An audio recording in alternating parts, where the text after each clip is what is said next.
Hi ladies. I am doing my weekly log for my pregnancy journal. I am almost 29 weeks pregnant now.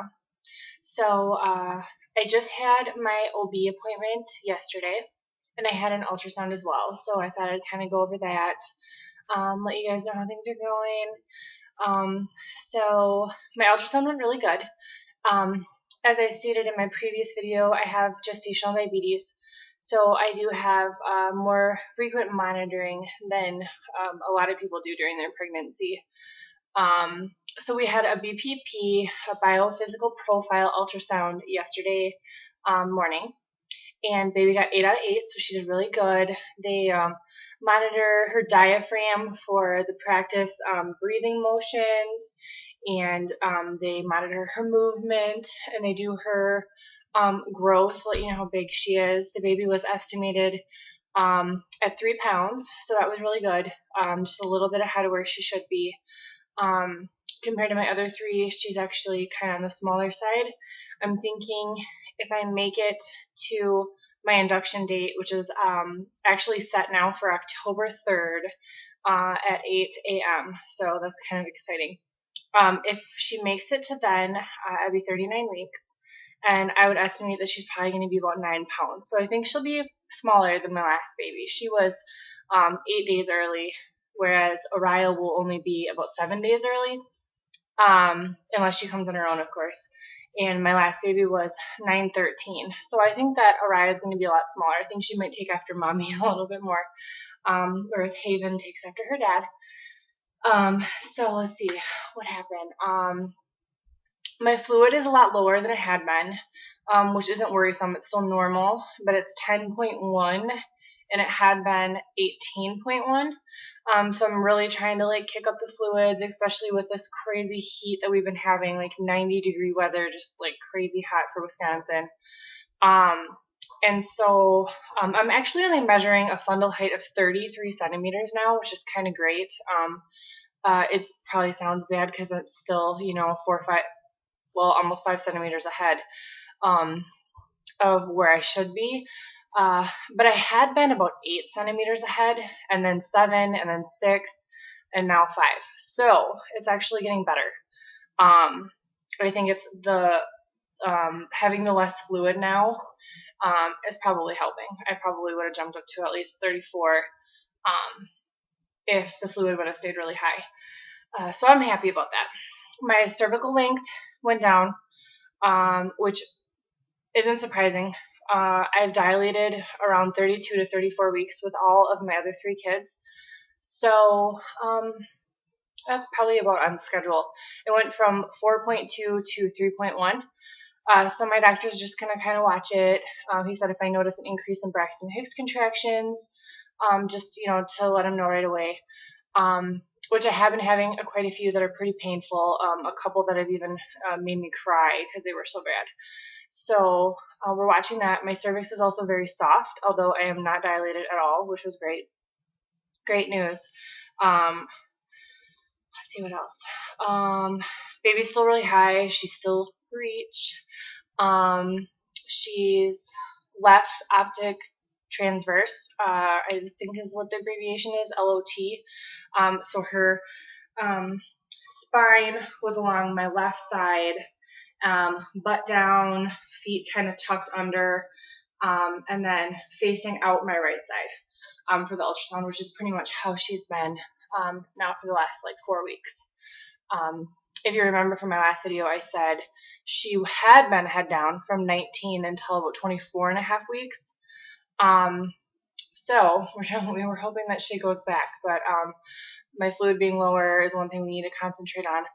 I also do have a round ligament torsion.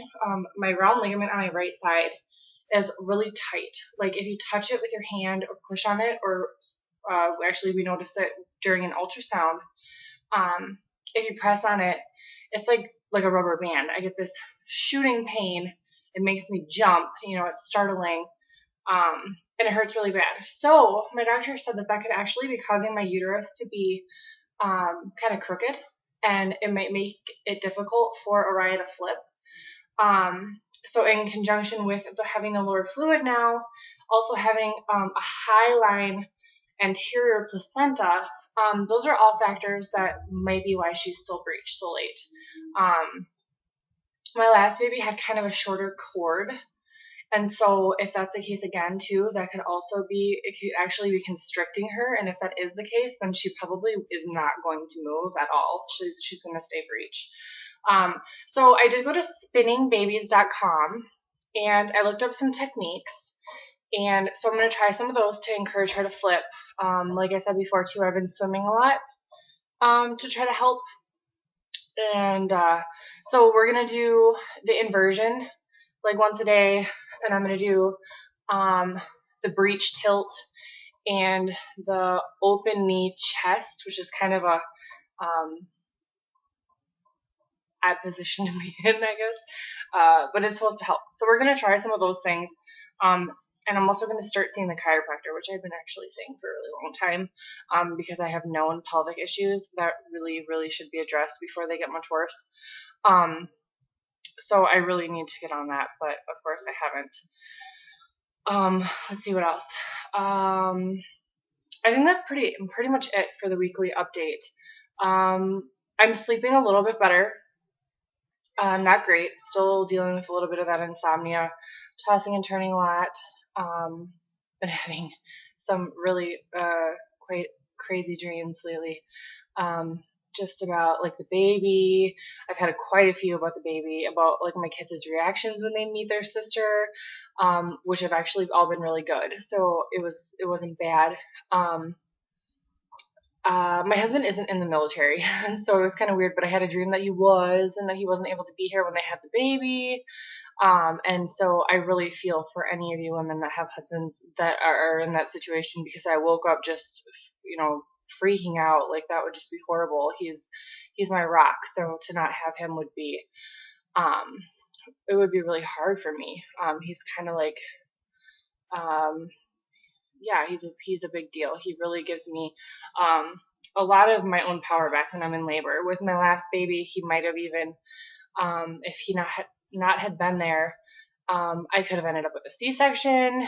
I could have ended up getting an epidural. I could have, a lot of things could have been different if it wasn't for him. So I love him. And I was actually going to do this video yesterday, but it was our 4-year wedding anniversary. We've been together for 8 years. And so I didn't do it yesterday after my appointment, just because, it was kind of a mess day. So that's it for this week. I'm going to show you guys my belly quick. And like I said, my fluid level's down, so I don't think that I've gotten any bigger. So let's see. Got kind of like, see the bottom. And so, yeah, I don't think I've really gotten any bigger. Like I said, baby's about 3 pounds, so she's still pretty small. My fluid level's down to normal. I'm still measuring 33 centimeters, so for being, almost at 29 weeks, I'm bigger than what I should be, but I could be a lot bigger too. So it's probably going to start growing crazy. So I'm going to do another video here soon about like my birth plan and everything, if you guys want to check in with that. Otherwise, I will have another weekly update in a week. And then also my next ultrasound and OB appointment are on August 1st, which is in 2 weeks. So yeah, I'll do all those. So, and you can also check out the ultrasound that my husband recorded yesterday, and we got to see a little bit of a peek in 3D and everything. So check those out, and I will see you next week. Bye.